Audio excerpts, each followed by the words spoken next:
这真正是有够惨！继续来到中华两大戏院，台湾大戏院甲中华大戏院嘛共款去互病毒来拍败，暂时关门。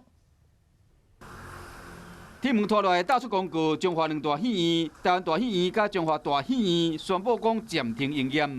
早做了后才真侪电影看，现在无啊无啦。比较少之后再那个啊。哦，那现在要看电影，彰化没戏院了。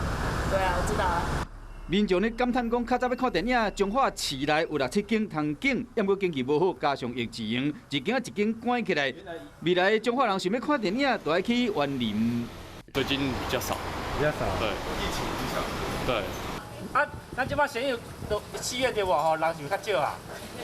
是讲园林这间嘛是规中华县唯一的院线电影院，嘛真歹做。除了打出广告，强调讲有配合防疫，实施每回做甲管制人数以外，佫推出优惠的介绍，希望讲有佫较侪民众会使入场看电影。